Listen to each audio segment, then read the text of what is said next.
Good afternoon, children. Welcome to AIMS India's online session, Biology, Nutrition in Plants. So we have discussed nutrition in plants is of two types. What are they? Autotrophic nutrition and heterotrophic nutrition.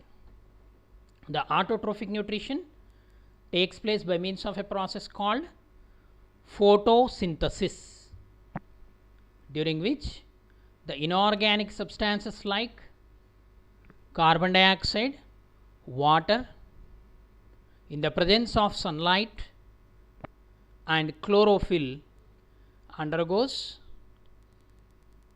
photosynthesis reaction and produce products glucose or starch, and oxygen is released during the process. And in the heterotrophic nutrition, non-green plants are involved. Okay, in this video let us discuss more about this photosynthesis. Photosynthesis. The leaves are known as the kitchen or food factories of plants because photosynthesis takes place in leaves. Leaves look green because of presence of chlorophyll pigment, a green pigment called chlorophyll. What do you call the leaves? Leaves are otherwise called kitchen, where food is manufactured, or they are also called food factories of the plants. Why? Because the food is manufactured in the leaves by means of a process called photosynthesis. So this photosynthesis is possible because of the pigment chlorophyll. Besides leaves, photosynthesis takes place in other green parts of the plant also, such as green stems or herbaceous stems. The chlorophyll is necessary for photosynthesis. Hence, the photosynthesis takes place only in green plants because green plants possess chlorophyll.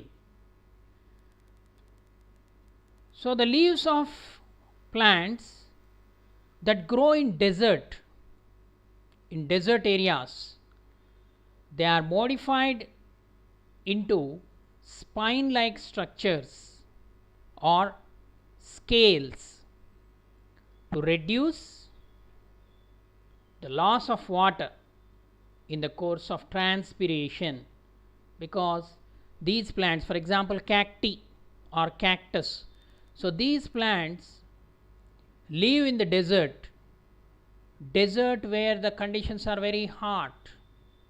So to overcome that hot, because of the plants live in water scarce areas, to reduce a process called transpiration.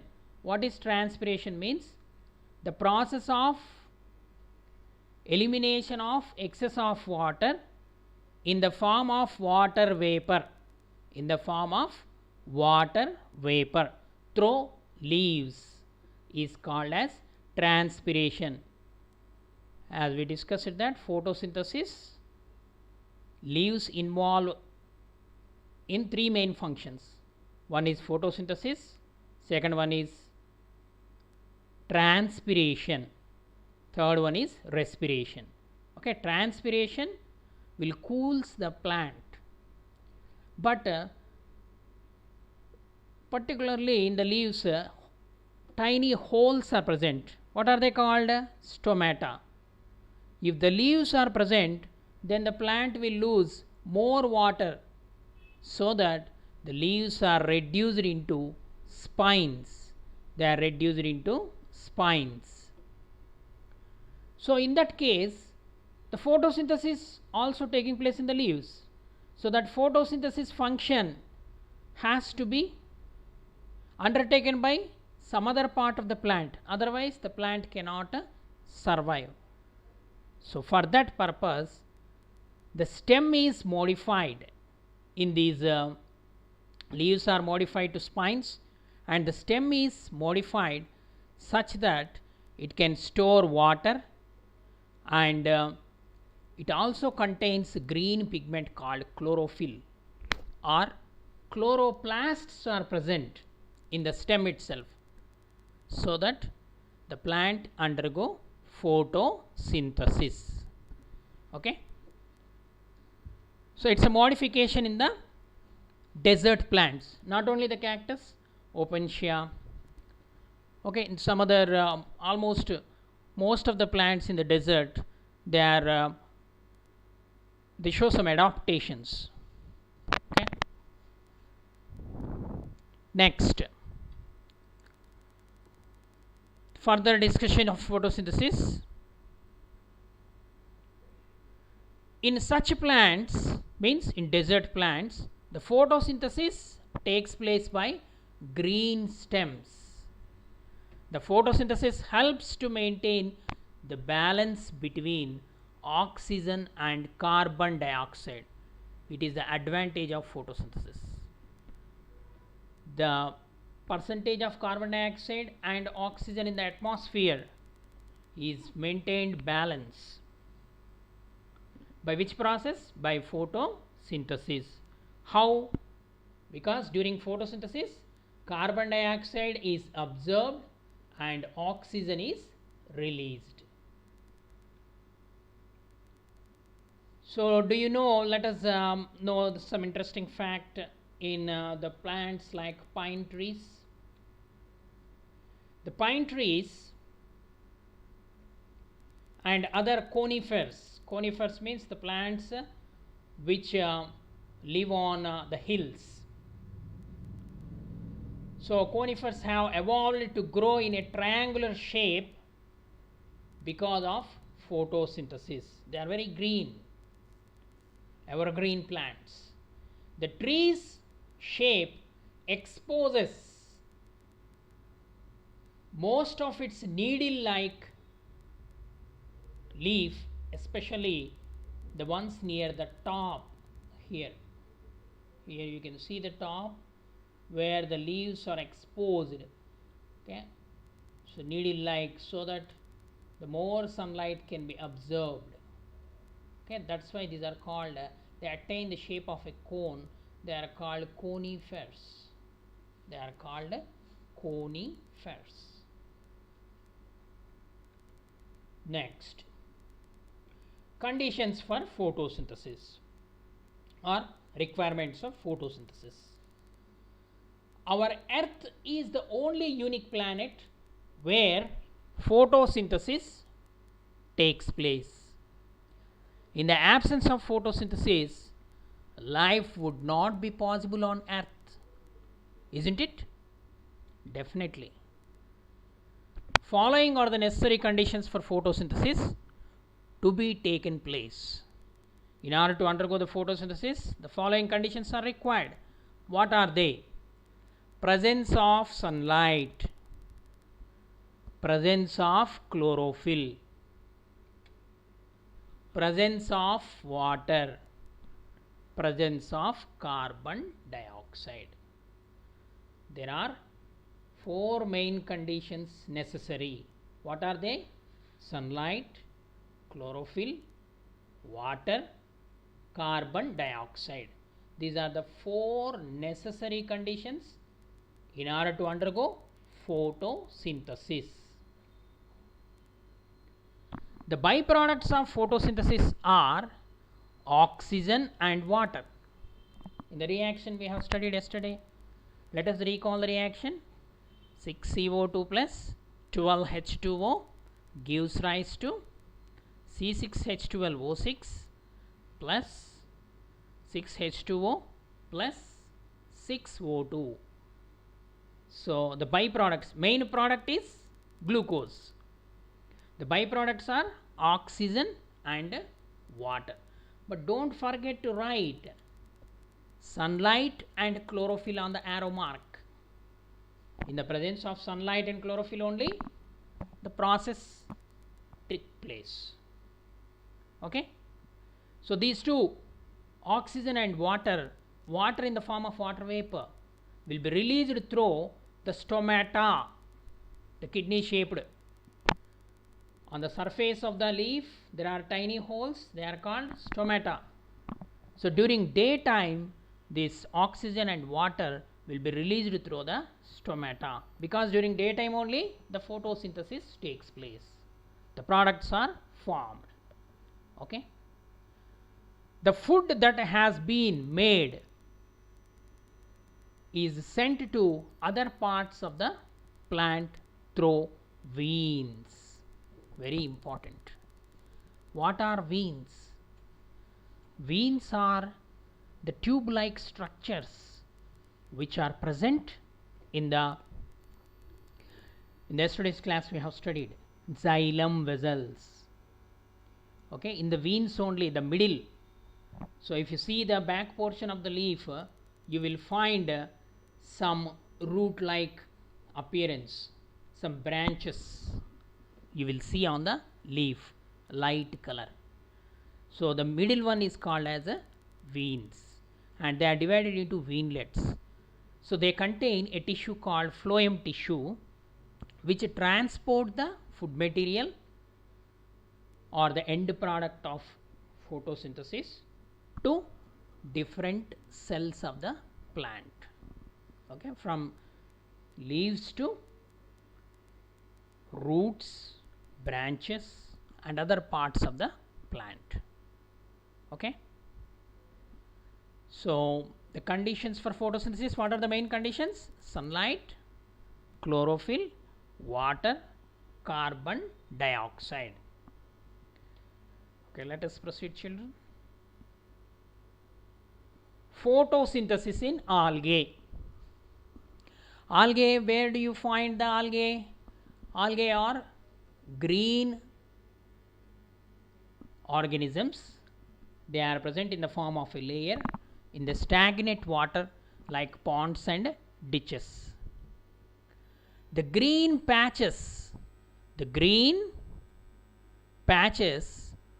which we see in ponds or near the stagnant water can be seen easily. So these green patches are living organisms. They are called algae or alga. Alga means singular, algae means plural. These green algae, like this, like patches they are present. They are different like diatoms, one type of green algae. They are called Spirogyra. They are filamentous algae, Chlamydomonas. Okay, like that the different algae you will see in the stagnant water. On the stagnant water, a layer of green patch, that is called green algae. So algae are plants. They often algae grow near the shallow waterlogged areas such as near tube wells, taps. One may slip also. Sometimes they are very slippery because this algae, slimy layer is present on this algae. So sometimes you may fall down also. In the house also, where the water always stagnate, there these algae will grow. Okay, the small spores of these algae, when they fall on the suitable substratum or water, they germinate to form the algae. They are filamentous living organisms, thread like organisms. They live in groups. Okay, algae look like green because of presence of chlorophyll. Algae prepare their own food by a process called photosynthesis. Don't think that only there are green algae. There are red algae also there, the blue algae also there. There are different types of algae depending upon the type of pigment present in it. Okay, If the carotenoids are present, red or orange color. Okay, so there are different classification of algae is there, which you are going to study in higher classes. But whatever it may be, the green algae undergo photosynthesis.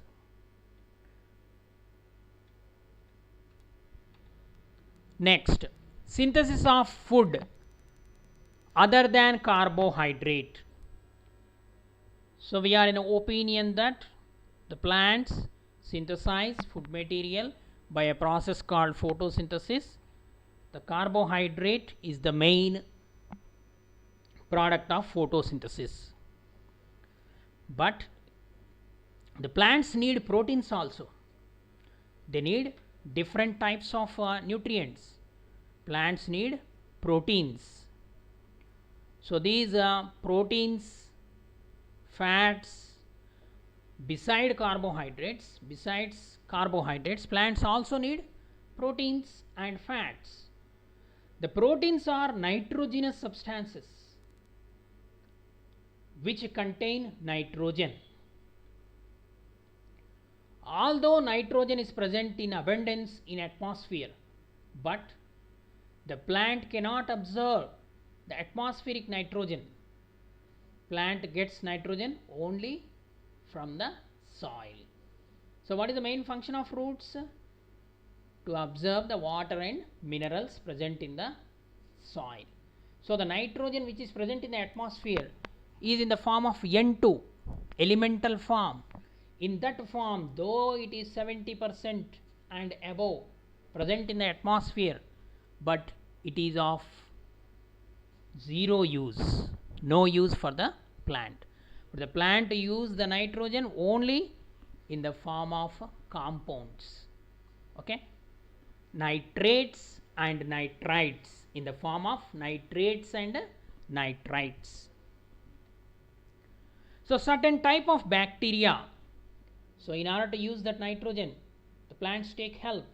Certain type of bacteria called rhizobium bacteria are present in the soil. It's a free living bacteria. They convert the gaseous nitrogen into usable form and release it into the soil. Okay, the nitrogen present in the atmosphere is trapped by the rhizobium bacteria present in the soil and convert that gaseous nitrogen into usable form and release it into the soil. That's why it is a very useful bacteria. The plants absorb these soluble forms of nitrogen along with water and other minerals through their roots.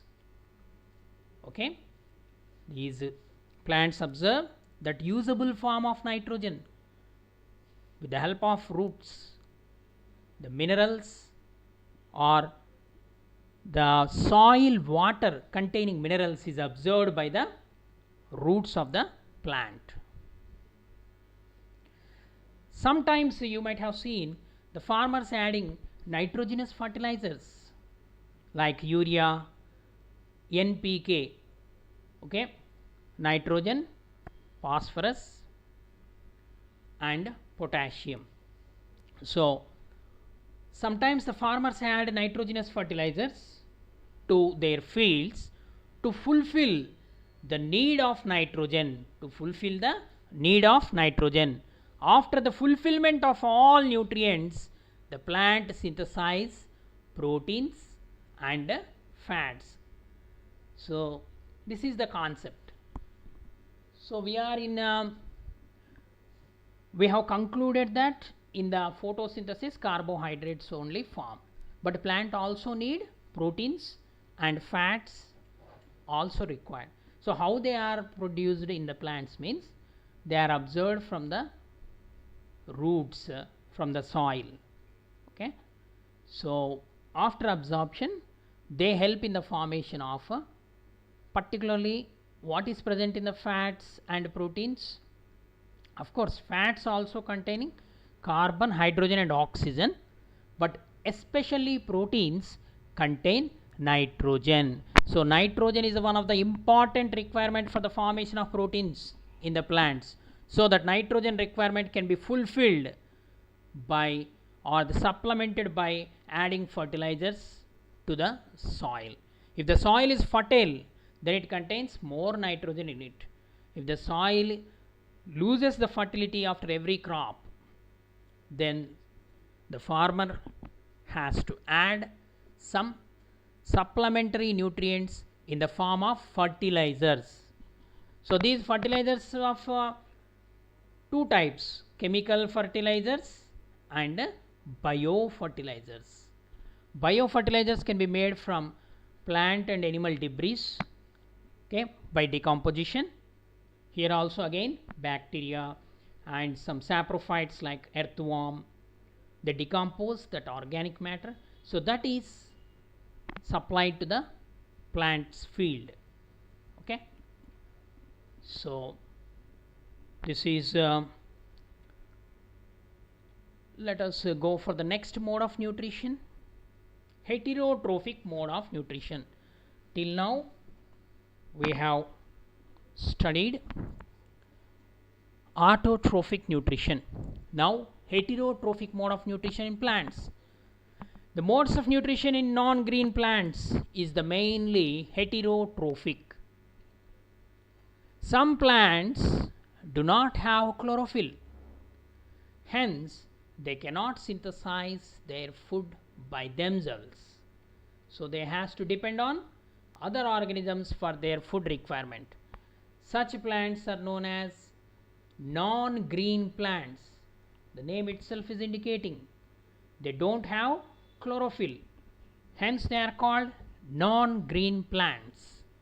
So they depend on other organisms for food. Such plants use heterotrophic mode of nutrition. Okay, what is heterotrophic mode of nutrition? The mode of nutrition in which the organism depends on other organisms for its food requirement is called heterotrophic nutrition. So plants, not all plants, certain non-green plants are heterotrophic. They perform heterotrophic mode of nutrition. Example, fungi. Fungi are also living organisms, belongs to plant group. Certain bacteria, they also belongs to plant group because of presence of their cell structure similar to plants, they are included in the plant kingdom. Okay, so here fungi, it grows where do you find these fungi? These are specially, they are called mushrooms. Mushrooms are the fungi. Where do you find? They grow on the dead organic matter of plants and animals. They absorb the nutrients from the decomposed organic matter. So they are also called saprophytes. They are called saprophytes. The further we are going to discuss about different types of heterotrophic nutrition in plants, or different examples. Like fungi, they undergo saprophytic nutrition, and certain plants called parasites, they undergo parasitic nutrition. They also depend on other plants like host and parasite relationship there. Next, insectivorous plants. It is also certain group of plants which feed on insects to fulfill their nitrogen requirement. Okay, so heterotrophic mode of nutrition is seen in non-green plants. Okay children, today what we have learnt, let us recall. Involve actively in the quiz. Try to answer the questions. Which of these will not affect photosynthesis? Light, temperature, glucose availability, carbon dioxide. Which will not affect the photosynthesis among these four? Is it light? No. Temperature? No. Carbon dioxide? No. These are essential requirements. Optimum temperature, light and carbon dioxide are required. So here the answer is glucose availability.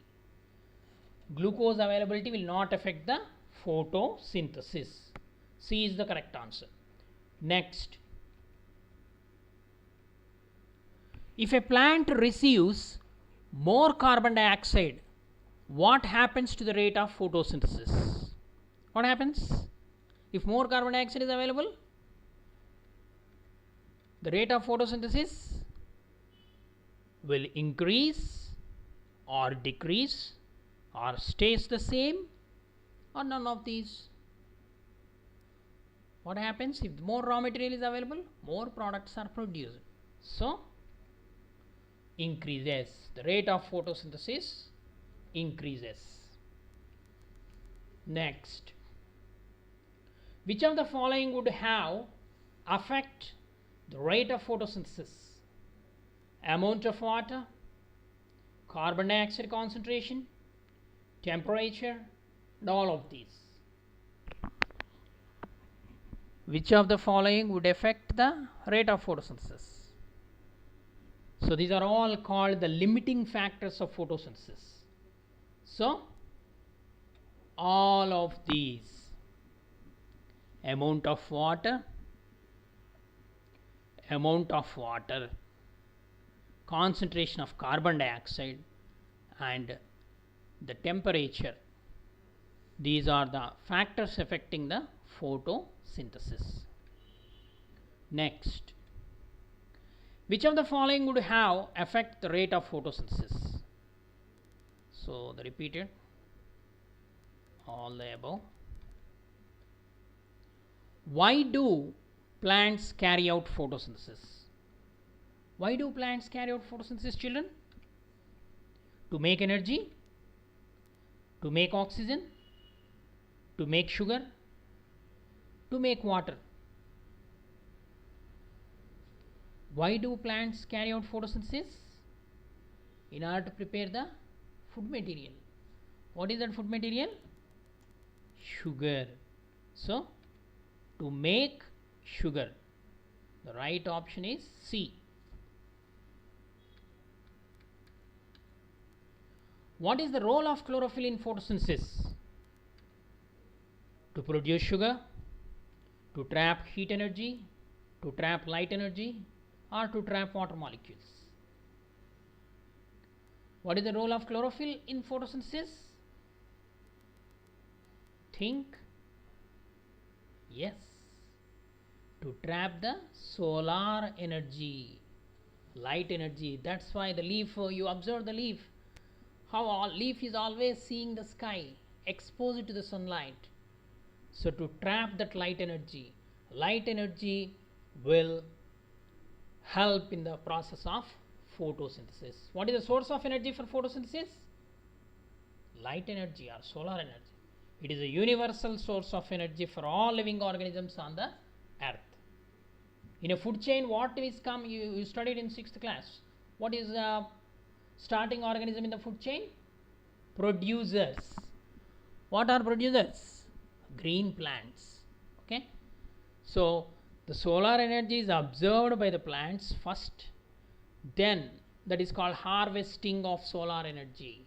Solar energy is harvested first by the plants. In the ecosystem, the solar energy first trapped by the plants. From the plants it is passed to the next consumers. Remaining organisms are called consumers. Plants are called producers. Next, which energy conversion occurs as a result of photosynthesis?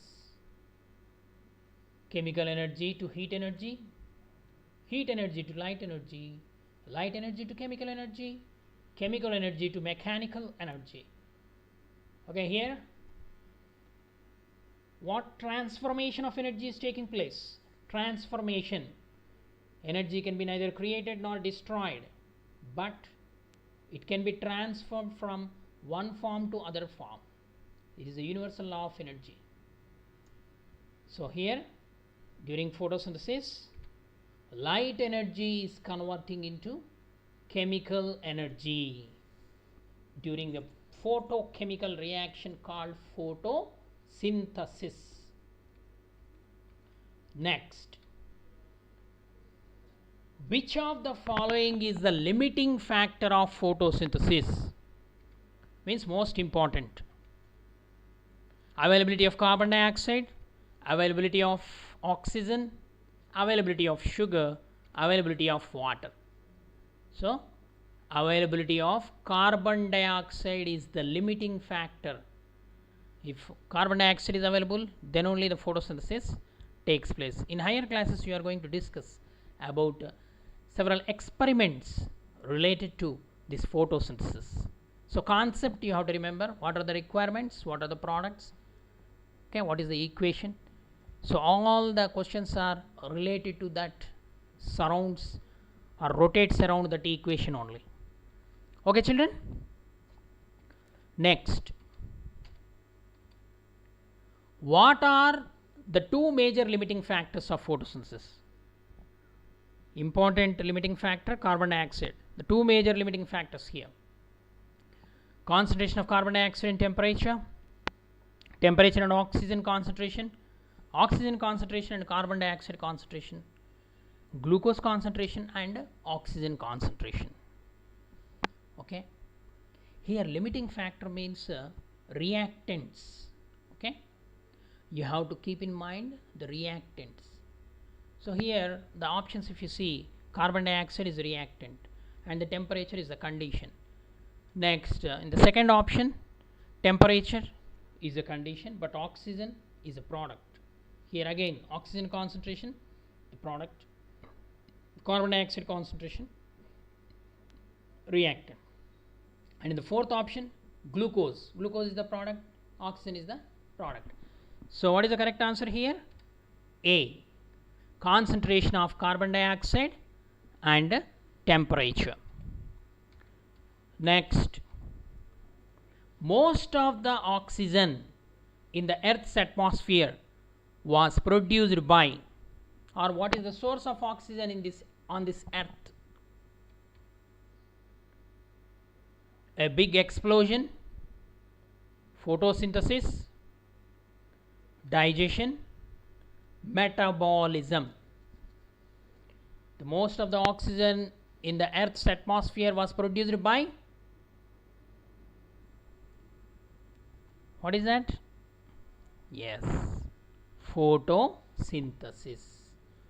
Photosynthesis adds oxygen to the atmosphere and removes some amount of carbon dioxide. So it is very, very important to grow the green plants, to make the Earth a green planet. Abundant oxygen added to the atmosphere. Okay, fresh air. That's the reason why for recreation we will go to the parks where you can obtain more oxygen, isn't it? Okay, let us proceed. Most of the oxygen in the Earth's atmosphere was produced by, again, photosynthesis.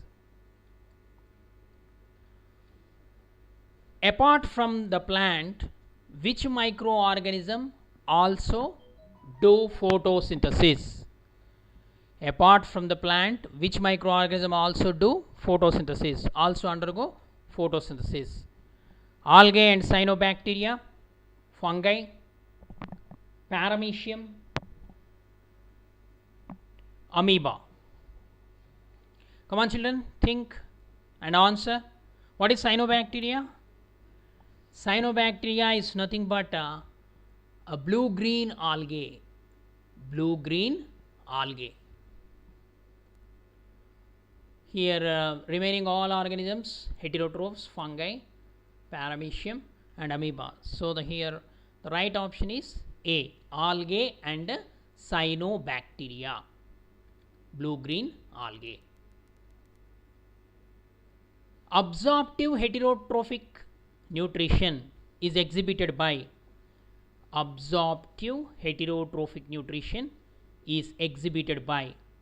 fungi, algae, pteridophytes, bryophytes. The different group of organisms are given. So what is the right answer? Absorptive heterotrophic nutrition means saprophytic nutrition. So here the option is A. Among all these, the non-green plant is fungi. So absorptive heterotrophic nutrition is exhibited by fungi. Next, what is the mode of nutrition in bacteria? What is the mode of nutrition in bacteria? Heterotrophic nutrition, autotrophic nutrition, symbiotic nutrition, all of the above. So bacteria are universal. Bacteria present everywhere. Bacteria lives in variety of habitats. Okay, children. Some bacteria lives at very high temperature. Some bacteria lives at very low temperatures. Cryophilic bacteria, thermophilic bacteria. Okay, acidophilic bacteria. In acids also they survive. So, what is the mode of nutrition in bacteria? All of the above. Heterotrophic nutrition, autotrophic nutrition, certain bacteria like cyanobacteria, blue-green algae, they undergo autotrophic nutrition. Symbiotic nutrition we have studied. What is the example for symbiotic bacteria? Yes, Rhizobium bacteria, which helps in nitrogen cycle or which fix the nitrogen in the soil. Especially these bacteria are present in the soil. Rhizobium bacteria. They are present in the root nodules of groundnut plant. If you pick out the groundnut plant, roots have some granules like, okay, that is inside that this bacteria are present. When you take the section of that groundnut root and observe under the microscope, you will see the bacteria, Rhizobium bacteria. But these are microorganisms. We cannot see with our naked eyes. Okay, I hope you enjoyed today's lesson. Thank you for watching our video.